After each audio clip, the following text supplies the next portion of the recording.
Hey everybody, it's David. I'm back. Thanks for joining us. I'm with Work a Stretch.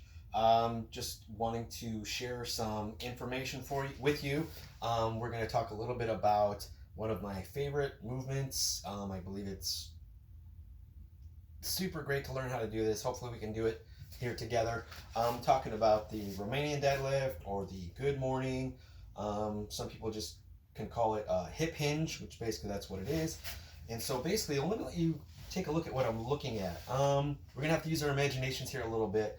I'd like you, if you will, to imagine an axis of rotation going through my hips. All right, so basically, kind of entering where your pockets, your side pockets might be if you wear side pocket pants, right?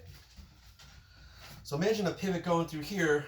I want to load my heels. We kind of talked about that a little bit in the squat demonstration. I want to load my heels so that there's more weight on my heels than on the balls of my feet. If I start to hip hinge and I got the weight on the balls of my feet, my ankles aren't really planted, and I'm of the impression that your hips are going to start to sway a little bit. You might attract the wrong kind of attention. Who knows? But so what you want to do is load the heels. Boom. I want you to find your start, stop, or neutral position. All right. And I want you to slightly crack your knees. Right. You can't really tell. I got baggy pants. I'd change, but I'm not. So here's the pivot point. Slight crack in the knees. Load the heels. All right. I don't have anything in my hands. I'm going to show you a little bit, a few things you can use later.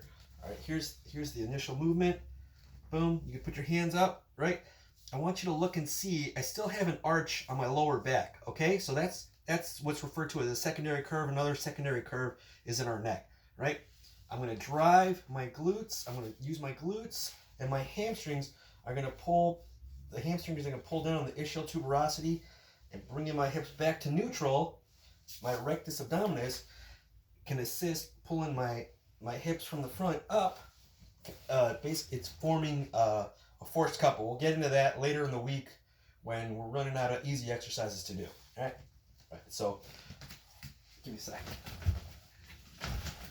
All right. So, pretty sure we all have a broom handle, right?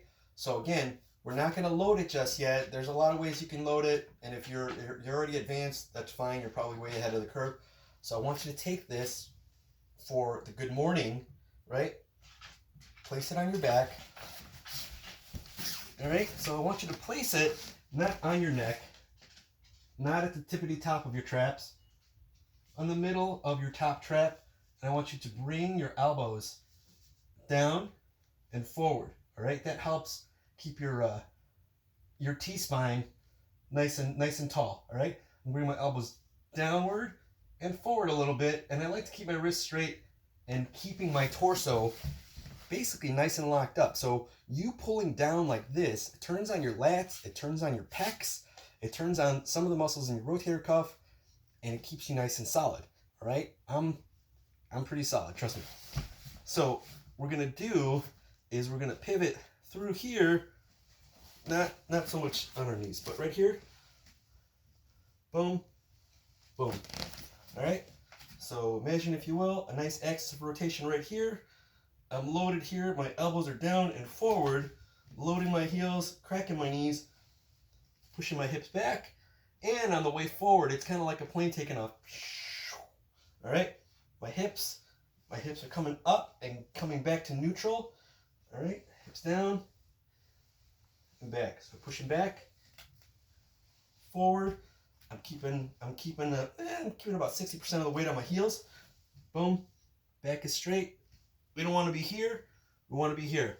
I don't care so much how far forward we go. I'm more concerned about your hips going back and your torso remaining neutral. All right. So basically, I'm just going to kind of give you a couple different angles. Hips down and back. Boom. Pulling down. That's it. All right. So that's an example of a good morning. I like to hop it off just like so. And now for a Romanian deadlift, it's the same movement. You're taking the bar from off your back. So if you don't want to train with a bar on your back, don't. That's fine. It's not a big deal. You don't lose any cool points. So now you want to train with the bar in the front, right? most bars at the squat rack are 45 pounds. You know, if that's a good weight to start with, great. If you need a little bit lighter, find something. It's not a problem. You're going to use an underhand grip and an overhand grip. All right. I like to pull my shoulders back. I like to find neutral again. Right. I like to load my heels again.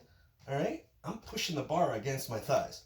Now I'm going to reverse scoop my hips, and I'm going to go about just a little bit past my knees to my tibial tuberosity, and then I'm going to hips up.